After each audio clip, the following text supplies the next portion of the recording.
आज हम यहाँ पे रोल समोसा और इसके साथ ही पॉकेट समोसा और ट्रायंगल समोसा इनकी फिलिंग बना के तैयार करेंगे और इनको फिल करके रमज़ानुल मुबारक के लिए स्टोर करके रखेंगे ताकि रमज़ानुल मुबारक में हमें ज़्यादा मुश्किल का सामना ना करना पड़े। तो चलिए फिर शुरू करते हैं। बिस्मिल्लाहिर्रहमानिर्रहीम। Welcome back to my YouTube family. कैसे हैं सब? होप सो सब ठीक होंगे, खूब मज़े में होंगे। रमज़ान का पहला रोज़ा आप लोगों को बहुत बहुत मुबारक हो। सबसे पहले यहाँ पे देखें, हम सबसे पहले इसके फिलिंग बना के तैयार करेंगे, जिसके लिए मैंने सबसे पहले चिकन ले लिया। यहाँ पे मैंने 1 किलो चिकन लिया है। इसको हम वॉश करेंगे। यहाँ पे मैं ना इसको थोड़ा थोड़ा सा सिरका लगा के इसके अंदर ढेर सारा पानी ऐड करके ना इसको कुछ टाइम के लिए छोड़ दूँगी।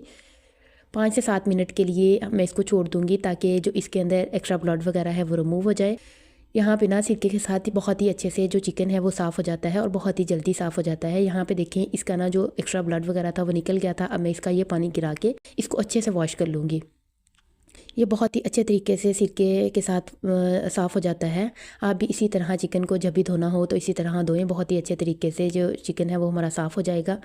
अच्छा, मैंने ना यहाँ पे इसके फुल पीस मंगवा लिए थे। बोनलेस चिकन मुझे ज़्यादा चाहिए था, इसलिए तो यहाँ पे ना मैं इसके ऊपर टक लगा दूँगी ताकि जो हम इसके अंदर स्पाइसेस ऐड करें उनका टेस्ट अंदर तक चला जाए, वो अंदर से फीके फीके ना लगें और ये जल्दी से जो हैं वो गल जाएँ। अगर हम टक नहीं लगाएंगे ना तो ये जल्दी गलेंगे नहीं, क्योंकि इनके ऊपर काफ़ी ज़्यादा चिकन है। बोनलेस चिकन गलने में थोड़ा ज़्यादा टाइम लेता है। अब मैं क्या करूँगी, इसको ना कढ़ाई के अंदर दोनों पीसीस के रख के इसके ऊपर हाफ़ टी स्पून नमक और हाफ़ टी स्पून ही इसके अंदर काली मिर्च का पाउडर ऐड कर दूँगी। अब मैं इसके अंदर ना पानी उतना ही ऐड करूँगी जितना कि इसके अंदर जो चिकन है वो गल जाए। मैं इसमें बहुत सारा पानी ऐड नहीं करूँगी ताकि ये ना हो कि हमें बाद में पानी जो है वो वेस्ट करना पड़े। अगर हम पानी इसका निकाल के वेस्ट कर देंगे तो उसका जो चिकन का टेस्ट है वो बिल्कुल भी अच्छा नहीं आएगा। इसमें आप उतना ही पानी ऐड करें जितने में ये चिकन जो है वो अच्छे से गल जाए और हमें पानी इसका वेस्ट ना करना पड़े। यहाँ पे देखें, जब तक चिकन हमारा गल रहा है मैं दूसरी तरफ वेजिटेबल्स लेके इनको कट कर लूँगी। यहाँ पे मैंने वेजिटेबल्स में ली हैं बंद गोभी, शिमला मिर्च और इसके साथ ही थोड़ी सी गाजर। आपको जो जो वेजिटेबल्स चाहिए आप वो ऐड कर सकते हैं, जो आप लोगों को पसंद हो। आप जितनी क्वांटिटी में आपको पसंद हो आप उतनी क्वांटिटी में ऐड कर सकते हैं। यहाँ पे मैंने अपने टेस्ट के अकॉर्डिंग इसमें वेजिटेबल्स ऐड की हैं। यहाँ पे देखिए, मैंने बंद गोभी को यूँ स्लाइस में काट लिया था, बारीक बारीक, क्योंकि बंद गोभी जो है वो यूं ही स्लाइस में कह लें चिकन रोल में और समोसे में अच्छी लगती है। अगर आपको ऐसे अच्छी नहीं लगती तो आप इसको बारीक बारीक भी चॉप कर सकते हैं, किसी चॉपर में डाल के भी चॉप कर सकते हैं, नो इशू। तो यहाँ पे मैंने गाजर जो है वो बिल्कुल थोड़ी सी ऐड की थी, क्योंकि गाजर इसमें बहुत ज़्यादा मतलब अच्छी नहीं लगती। और इसके साथ ही मैंने 4 से 5 शिमला मिर्च लेके ना मीडियम साइज़ की वो बारीक बारीक काट के उनको भी इसके अंदर ऐड कर लिया था। अच्छा, यहाँ पे गाजर और शिमला मिर्च को मैंने बिल्कुल छोटे छोटे क्यूब्स में काटा है और सिर्फ बंद गोभी को मैंने यूँ ही स्लाइस में काट लिया था। अच्छा, यहाँ पे देखिए, मैंने सारी शिमला मिर्च को काट लिया था और मैंने ना शिमला मिर्च के बीज भी रिमूव नहीं किए। अगर आप चाहें तो आप इनको रिमूव कर सकते हैं, मैंने यहाँ पे नहीं रिमूव किए। तो मैंने यहाँ पे शिमला मिर्च इसमें ज़्यादा ऐड की है, गाजर मैंने बिल्कुल थोड़ी सी ऐड की थी। यहाँ पे हमारी जो वेजिटेबल्स थी वो कटिंग हो चुकी थी। अब हम देखते हैं कि हमारा चिकन जो है वो कितने % डन हो चुका है। यहाँ पे देखें, हमारा चिकन जो था वो ऑलमोस्ट डन हो चुका था, बस थोड़ा सा ही बाकी था। और इसमें पानी अभी जो था वो काफ़ी सारा था, तो मैंने ना इसका पानी अच्छे से ड्राई कर लिया। आप चाहें तो इसका जो ढक्कन है वो हटा के इसका पानी ड्राई कर लें या फिर ऊपर से दोबारा से ढक दें ताकि चिकन और अच्छे से गल जाए। यहाँ पर देखें, 5 से 7 मिनट के बाद जब मैंने दोबारा इसको चेक किया ना तो चिकन जो था हमारा फुल अच्छे से टेंडर हो चुका था और इसके साथ ही हमारा पानी जो था वो भी अच्छे से ड्राई हो चुका था। अब हम इसको ना अच्छे से श्रेड कर लेंगे और इसके अंदर जो बोन्स हैं उनको रिमूव कर देंगे और फिर हम इसका मसाला बना के तैयार करेंगे। यहाँ पे मैंने कढ़ाई के अंदर हाफ़ टी स्पून लहसुन का पेस्ट और इसके साथ ही हाफ़ टी स्पून मैंने अदरक का पेस्ट डाल के इसको अच्छे से फ्राई कर लिया। 2 से 3 मिनट फ्राई करने के बाद जो हमने चिकन यहाँ पे श्रेड करके रखा था वो मैं इसके अंदर ऐड कर दूँगी। यहाँ पर देखिए, मुझे लहसुन अदरक को फ्राई करते हुए 2 से 3 मिनट हो गए थे। अब मैं श्रेडेड चिकन इसके अंदर डाल दूँगी और फुल आंच पे लहसुन अदरक के साथ इसको अच्छे से फ्राई कर लूँगी। क्योंकि चिकन जो है वो हमारा अच्छे से टेंडर हो चुका है, तो हमें बहुत ज़्यादा इसको ना कुक करने की ज़रूरत नहीं है। बस हम इसमें ना लहसुन अदरक के साथ इसको 2 से 3 मिनट के लिए फ्राई कर लेंगे। फ्राई करने के बाद यहाँ पे मैं इसके अंदर कुछ स्पाइसेस और वेजिटेबल्स ऐड करूँगी। देखें, यहाँ पे मैंने सबसे पहले गाजरें और इसके साथ ही मैंने शिमला मिर्च ऐड कर दी। इसको अच्छे से मिक्स कर देंगे।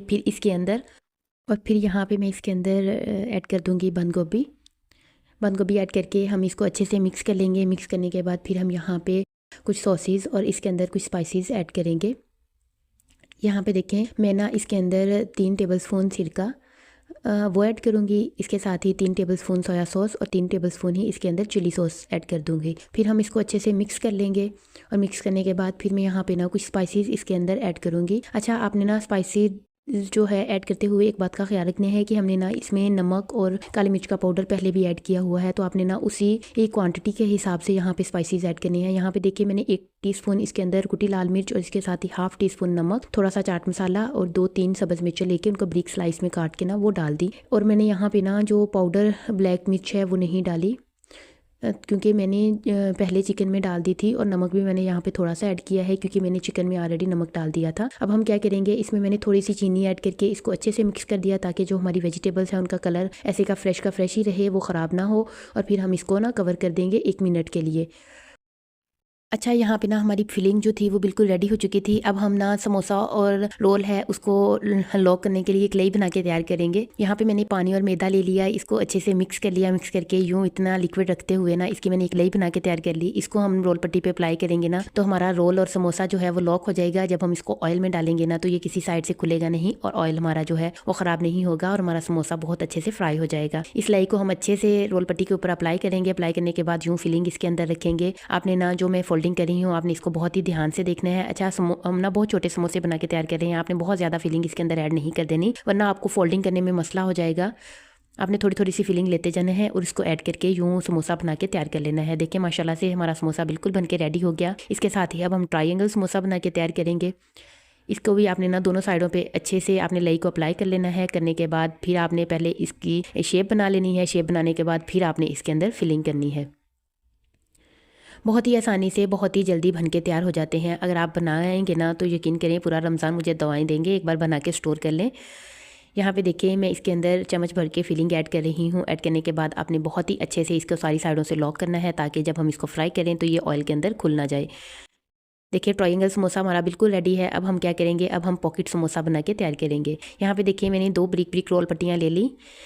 अब इनको क्या करेंगे, एक रोल पट्टी के ऊपर अच्छे से हम लेई को अप्लाई कर लेंगे ब्रश की हेल्प से और फिर दूसरी को इसके ऊपर रख के अच्छे से हमने प्रेस कर देना है ताकि ये आपस में एक दूसरे के साथ अच्छे से चिपक जाएं। फिर हम इसके सेंटर में रखेंगे जो फिलिंग हमने तैयार की है और इसको एक पॉकेट की शेप में फ़ोल्ड कर लेंगे। आपने इसकी फ़ोल्डिंग को बहुत अच्छे से देखना है। आप जिस शेप में चाहें समोसा बना के तैयार करें, रोल बना के तैयार करें, पॉकेट समोसा बना के तैयार करें, रमज़ान में निकालें, फ्राई करें और इंजॉय करें। जब हम ऐसे फिलिंग करके रोल समोसे वगैरह बना के फ्रिज में रख लेना तो हमारे लिए बहुत ही आसानी हो जाती है क्योंकि रमज़ानुल मुबारक वो माशाल्लाह बरकतों वाला महीना है जिसमें बहुत सारी चीज़ें बनती ही बनती हैं। समोसे पकोड़े ऐसी चीज़ें तो मस्ट होती हैं हर इफ्तार में। तो आप लोग अगर पहले से बना के रख लेंगे ना तो बहुत ही आसानी हो जाती है। अच्छा, आप लोगों ने ना रमज़ानुल मुबारक का महीना चल रहा है, आपने मेरे लिए भी ढेर सारी दुआएं करनी है। अपने लिए भी अल्लाह ताला हम सबको 5 वक्त का नमाजी बनाए, कुरान पाक की तिलावत की तौफीक दे, आमीन सुमा आमीन। और जो लोग बे औलाद हैं उनको औलाद से नवाजे। आपने ना मुझे अपनी दवाओं में लाजमी याद रखना है। अगर आपको मेरी वीडियोस पसंद आ रही हैं तो मेरे चैनल को ज़्यादा से ज़्यादा लाइक करें, शेयर करें एंड सब्सक्राइब करना मत भूलिएगा और घंटी के बटन को लाजमी प्रेस कर लें ताकि हर नई आने वाली वीडियो का नोटिफिकेशन आप लोगों को मिल जाए। यहाँ पे देखिए मैंने 4 इसकी शेप बना के तैयार कर ली। माशाल्लाह से आप लोगों को जो शेप पसंद आए, आप लोगों के घर में जो शेप ज़्यादा पसंद की जाए उसी शेप में बनाएं और ट्राई करें। यहाँ पे देखें मैंने हर शेप के थोड़े थोड़े समोसे बना के इनको जिपलॉक बैग में बंद करके रख लिया ताकि पूरा रमज़ान में इनको एंजॉय कर सकूं। चले मिलते हैं किसी अगली वीडियो के साथ। अपना बहुत सारा ख्याल रखें, मुझे अपनी दुआओं में याद रखें। अल्लाह हाफिज़।